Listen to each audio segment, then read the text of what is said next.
హనుమంతుడు సింసుపా వృక్షం మీద కూర్చొని చుట్టుపక్కల అంతా వెతుకుతూ సీతాదేవి కోసం భూమిని నిశితంగా పరిశీలిస్తున్నాడు.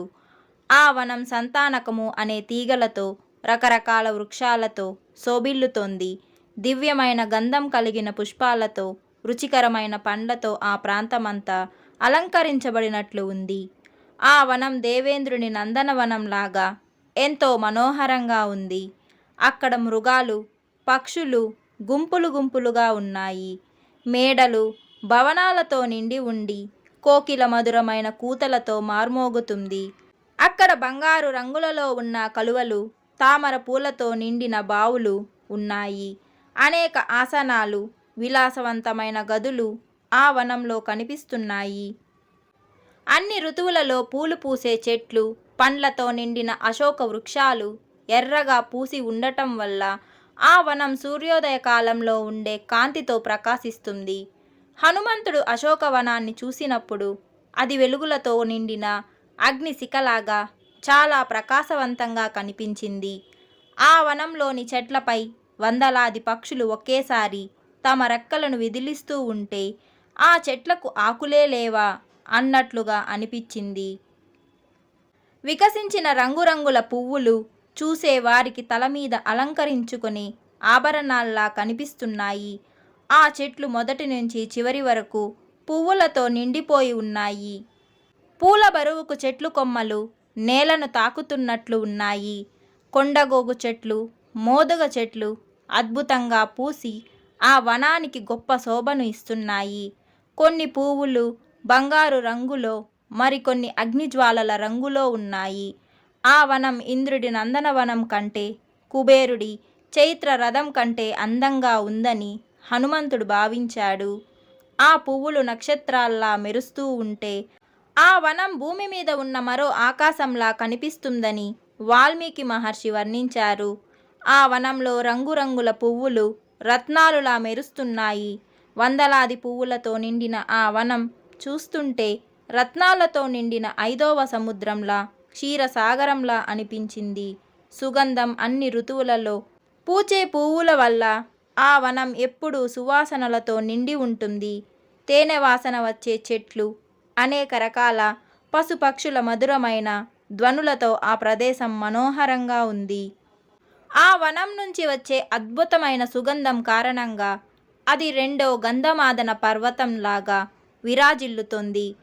అశోకవనం మధ్యలో హనుమంతుడు ఒక ఎత్తైన భవ్యమైన భవనాన్ని చూశాడు.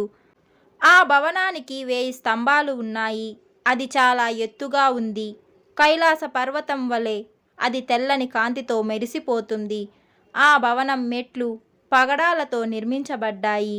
దాని అరుగులు శుద్ధమైన బంగారంతో మెరిసిపోతున్నాయి. ఆ భవనం ఎంతటి కాంతితో ఉందంటే చూసేవారి కళ్ళు మిరిమిట్లు గొలిపేలా ఉంది. హనుమంతుడు మలినమైన వస్త్రం ధరించి రాక్షస స్త్రీల మధ్య చిక్కుకుపోయి ఉపవాసాల వల్ల కృశించిపోయిన ఒక వనితను చూశాడు. ఆమె పదే పదే నిట్టూర్స్తూ మిక్కిలి దీనంగా ఉంది. శుక్లపక్షం ప్రారంభంలో కనిపించే సన్నని చంద్రరేఖ వలె ఆమె ప్రకాశిస్తుంది. ఆమె సౌందర్యం మాసిపోయినట్లు ఉన్న సహజమైన తేజస్సు మాత్రం తగ్గలేదు. ఆమె స్థితిని పొగ కమ్మిన అగ్నిశిఖలతో పోల్చాడు. అగ్ని ఎంత ప్రకాశవంతమైనదో పొగ వల్ల అది సరిగ్గా కనిపించదు. అలాగే కష్టాలనే పొగ వల్ల ఆమె రూపం మరుగున పడిపోయింది. ఎండిపోయిన, మురికి పట్టిన పద్మము లేని తామర కొలను వలె ఆమె కనిపించింది. ఆమె ఒంటిపై ఆభరణాలు లేవు. శరీరం సరిగ్గా సంస్కరించబడలేదు. అంగారక గ్రహం పీడిస్తున్న రోహిణి నక్షత్రంలాగా ఆమె కనిపిస్తుంది. రావణుడనే గ్రహం పట్టులో చిక్కుకుపోయిన రోహిణిలాగా సీతమ్మ కనిపిస్తుంది. రాముడి ఎడబాటు వల్ల కలిగిన దుఃఖంతో, పరపురుషుడి చెరలో ఉన్నాననే సిగ్గుతో ఆమె శోభ అంతా వాడిపోయి ఉంది. ఆమె ఒక తపస్విని వలె అంతులేని దుఃఖ సముద్రంలో మునిగిపోయి ఉంది. ఆమె కళ్ళలో కన్నీరు నిండి ఉంది. ఆహారం లేక శరీరం కృశించిపోయింది. కానీ ఆమె మనసు మాత్రం నిరంతరం రాముడినే తలుచుకుంటూ ఉంది.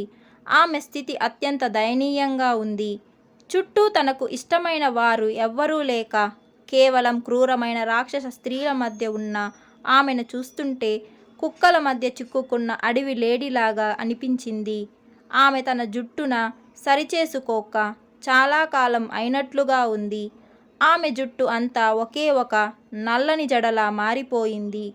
ఆ జడ ఆమె వీపుపై కదులుతుంటే వర్షాకాలం ముగిశాక భూమి మీద ఉన్న నల్లని పాములా కనిపిస్తుంది. రాజపుత్రి అయినప్పటికీ సుఖాలను అనుభవించాల్సిన ఆమె ఇలా దుఃఖంలో మునిగి ఉండడం చూసి హనుమంతుడు చలించిపోయాడు. ఆమె విశాలమైన నేత్రాలను, ఆమె రూపాన్ని బట్టి రాముడు వర్ణించిన సీతాదేవి ఈమెయే అని హనుమంతుడు గట్టిగా నమ్మాడు.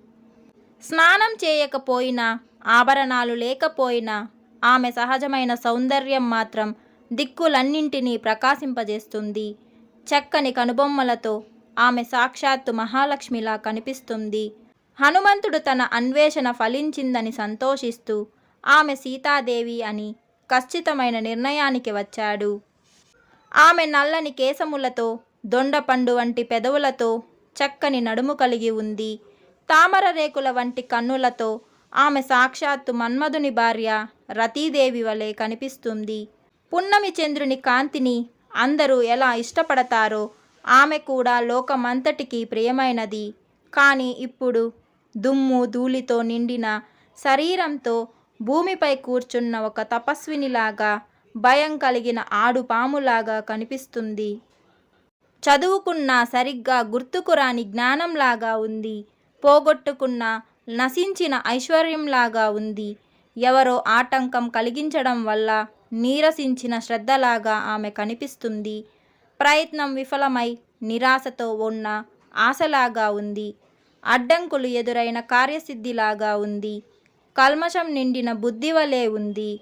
ఎవరో వేసిన నింద వల్ల పతనమైన కీర్తి వలె ఆమె దీనంగా ఉంది. సీతాదేవి పుట్టుకతోనే మహోన్నతమైనది. జ్ఞానం, సంపద, కీర్తి వంటివి ఆమెకు ఉన్నాయి. కానీ రావణుడి చెరలో ఉండడం వల్ల ఆ గొప్ప గుణాలన్నీ ఏదో ఒక గ్రహణం పట్టినట్లుగా, ఆటంకం కలిగినట్లుగా మరుగున పడిపోయాయి. హనుమంతుడు ఆమెను చూసి, అయ్యో, ఎంతటి మహోన్నతమైన వ్యక్తి ఎంతటి కష్టాలలో ఉంది అని ఆవేదన చెందాడు.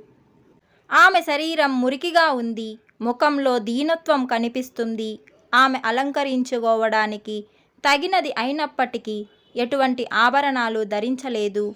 ఈ స్థితిలో ఆమె నల్లని మేఘాలు కమ్మిన చంద్రబింబంలా కనిపిస్తుంది.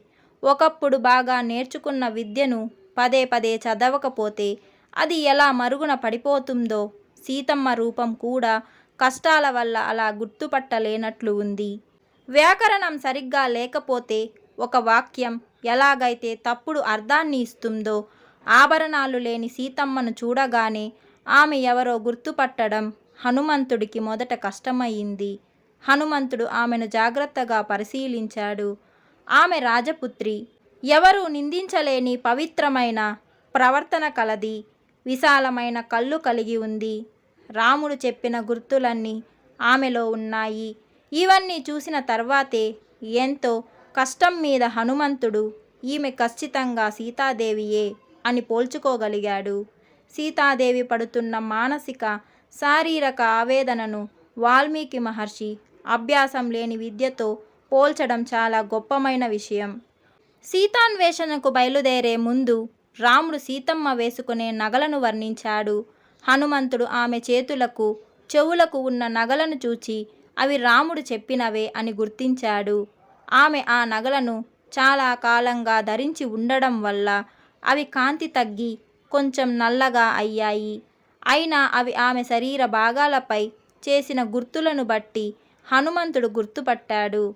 ఋష్యమూక పర్వతంపై పడిన నగలు రావణుడు సీతను అపహరించుకుపోతున్నప్పుడు ఆమె జార విడిచిన ఉత్తరీయం, పై వస్త్రం, నగలను సుగ్రీవుడు మొదలైన వానరులు చూశారు. ఇప్పుడు ఆమె వద్ద లేని నగలు అవేనని, ప్రస్తుతం ఆమె కట్టుకున్న పసుపు రంగు వస్త్రం కూడా నాడు చూసిన అంచుగల వస్త్రమేనని హనుమంతుడు రూఢీ చేసుకున్నాడు. హనుమంతుడు ఇలా ఆలోచించాడు. ఈమె మనస్సు రాముడిపై ఉంది. రాముడి మనస్సు ఈమెపై ఉంది. అందుకే వారు ఒకరిని విడిచి ఒకరు ప్రాణాలతో ఉండగలుగుతున్నారు. రాముడు తన భార్య కోసం 4 రకాల వేదనలు అనుభవిస్తున్నాడని హనుమంతుడు భావించాడు. అబలమైన స్త్రీ కదా అనే జాలి, తనను ఆశ్రయించిన భార్య కదా అనే భావం, భార్య దూరమైందనే దుఃఖం, అత్యంత ప్రియురాలైన వ్యక్తి లేదనే విరహం. సీతమ్మ వంటి రూపవతిని, ఉత్తమ గుణవతిని విడిచిపెట్టి రాముడు ఇంకా ప్రాణాలతో ఉన్నాడంటే అది ఆయనకు మాత్రమే సాధ్యమైన గొప్ప విషయం. ఇంతటి కష్టాలలో కూడా పతివ్రతా ధర్మాన్ని పాటిస్తూ రాముడి కోసమే ఎదురుచూస్తున్న సీతమ్మను భార్యగా పొందిన రాముడు నిజంగా చాలా అదృష్టవంతుడని హనుమంతుడు మనసులో తలుచుకున్నాడు. ఈ విధంగా 15వ సర్గలో హనుమంతుడు సీతాదేవిని కనుగొని నిశితంగా పరిశీలించి ఆమె పతివ్రతను చూసి పరమానందాన్ని పొందాడు. దీని తర్వాత 16వ సర్గలో హనుమంతుడు సీతమ్మను చూసి ఎంత దుఃఖించాడో, రాముడి కోసం ఆమె పడుతున్న కష్టాలకు ఎలా చలించిపోయాడో తెలుసుకుందాం. ఈ వీడియో మీకు నచ్చినట్లయితే తప్పకుండా లైక్ చేయండి. అలాగే మీరు ఇంకా నా ఛానల్ని సబ్స్క్రైబ్ చేసుకోకపోతే వెంటనే సబ్స్క్రైబ్ చేసుకోండి. ఇంకొక వీడియోతో మళ్ళీ కలుద్దాం. అంతవరకు take care and bye bye.